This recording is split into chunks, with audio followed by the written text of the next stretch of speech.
Kozhikode medical college അത്യാഹിത വിഭാഗത്തിൽ ഇന്നലെ മരിച്ച 4 പേരുടെ മൃതദേഹങ്ങളും പോസ്റ്റ്മോർട്ടം ചെയ്യും. പുകയെ തുടർന്ന് മാറ്റുന്നതിനിടെ മരിച്ചവരുടെ മൃതദേഹങ്ങളാണ് പോസ്റ്റ്മോർട്ടം ചെയ്യുക. രോഗികളുടെ മരണത്തിൽ പോലീസ് കേസെടുത്തു. അസ്വാഭാവിക മരണത്തിനാണ് കേസെടുത്തത്. മുഹമ്മദ് അസ്ലം ചേരുന്നുണ്ട്. അസ്ലം, അതാണ് അതിന്റെ ശരിയായ രീതിയും തോന്നുന്നു. കാരണം ബന്ധുക്കൾക്ക് ആശങ്കയുണ്ട്. എന്താണ് സംഭവിച്ചതെന്ന് ഡോക്ടർമാർക്കും ഒരു ക്ലാരിറ്റി വരേണ്ടതുണ്ട്. എപ്പോഴായിരിക്കും പോസ്റ്റ്മോർട്ടം നടപടികൾ?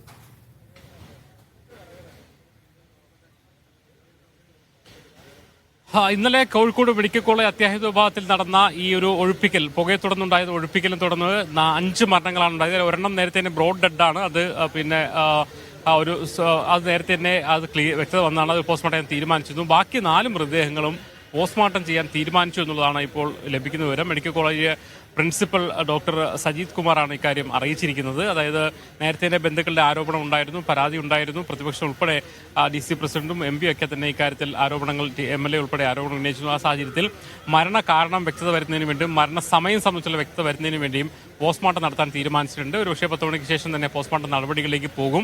ഇതിൽ രണ്ട് രോഗികളുടെ മരണപ്പെട്ട 2 പേരുടെ ബന്ധുക്കൾ, നസീറുടെ ബന്ധുക്കൾ ഇന്നലെ തന്നെ മീഡിയ വണ്ണോട് ഇക്കാര്യം അവരുടെ ആരോപണം ഉന്നയിച്ചിരുന്നു. കാരണം ഈ ഷിഫ്റ്റിംഗിനിടയിലാണ് മരണം സംഭവിച്ചതെന്ന് അവർ പറഞ്ഞു. അതോടൊപ്പം തന്നെ ഗംഗാധരന്റെ ബന്ധുവും ഉന്നയിച്ചിരുന്ന ഓക്സിജൻ കൊടുത്തുകൊണ്ടിരുന്ന ഒരു പേഷ്യന്റ് ആയിരുന്നു. സ്വാഭാവികമായിട്ടും ഓക്സിജൻ കിട്ടാതെ ഓക്സിജൻ കൊണ്ട് ആ രോഗിയെ പുറത്തെത്തിച്ചപ്പോൾ ഒരു 5 മിനിറ്റ് വരെ ജീവൻ ഉണ്ടായിരുന്നു പറഞ്ഞു. അവരും ഓക്സിജൻ കിട്ടാതെ മരിച്ചതെന്ന് പറഞ്ഞു. 2 ബന്ധുക്കൾ ആരോപണവുമായി നിലവിൽ ഉണ്ട്. മാത്രമല്ല മറ്റുള്ള കാര്യത്തിലും വ്യക്തത വരുത്തണമെങ്കിൽ മെഡിക്കൽ കോളേജ് അധികൃതർക്കും സർക്കാരിനും പൊതുസമൂഹത്തിനൊക്കെ തന്നെയും വ്യക്തത വരുന്നതിന് വേണ്ടി പോസ്റ്റ്മോർട്ടം നടത്താൻ തീരുമാനിച്ചിരിക്കുന്നു. അതോടൊപ്പം തന്നെ പോലീസും അതിന്റെ നടപടികൾ ആരംഭിച്ചിട്ടുണ്ട്. അസ്വാഭാവിക മരണത്തിന് 3 കേസുകളാണ് നിലവിലെടുത്തിരിക്കുന്നത്. ഗംഗ എന്ന് പറയുന്ന ബംഗാൾ സ്വദേശിയുടെ മരണം, അത് ആത്മഹത്യാ നടത്തിലാണ് പരാതി അവർക്ക് ലഭിച്ചിരിക്കുന്ന ഭർത്താവ് നൽകിയിരിക്കുന്നത്. ആത്മഹത്യാ ശ്രമത്തിനൊടുവിൽ ഇവിടെ കൊണ്ടുവന്നപ്പോൾ തന്നെ മരണപ്പെട്ടു എന്നുള്ളതാണ് FIR പറഞ്ഞിരിക്കുന്നത്. അതാണ് ഒരു കേസ്. മറ്റൊന്ന് ഗംഗാധരൻ എന്നൊരാളുടെ കേസാണ്. മറ്റൊന്ന് ഗോപാലൻ, വയലാണ്ട് സ്വദേശി ഗോപാലന്റെ ബന്ധുക്കളുടെ പരാതിയിൽ കേസെടുത്തിട്ടുണ്ട്. ഈ 3 കേസാണ് അസ്വാഭാവിക മരണം എടുത്തിരിക്കുന്നത്. അതേസമയം നസീറുടെ ബന്ധുക്കളെ മൊഴി എടുത്തിട്ടുണ്ട്. അതും അല്പസമയത്തിന് തന്നെ കേസായി മാറുമെന്ന് തോന്നുന്നു. അങ്ങനെയാണെങ്കിൽ അസ്വാഭാവിക മരണത്തിൽ ഇന്നലെ നടന്ന സംഭവങ്ങളിലൊക്കെ തന്നെ അസ്വാഭാവിക മരണത്തിലുള്ള കേസ് പോലീസ് രജിസ്റ്റർ ചെയ്യും. അതിന്റെ അടിസ്ഥാനത്തിൽ മറ്റു നടപടികളിലേക്ക് മുന്നോട്ട് പോകും.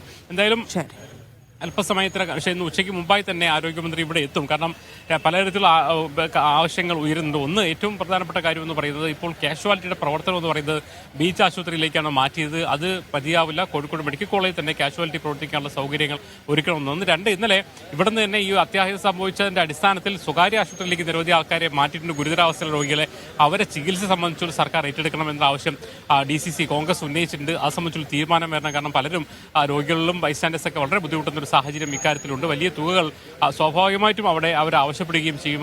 ആ ഒരു കാര്യം.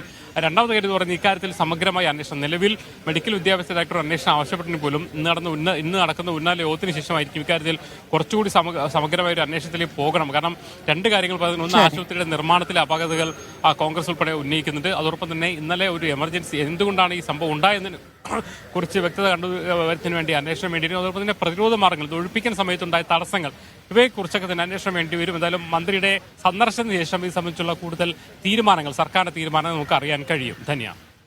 ശരി, അസ്ലം.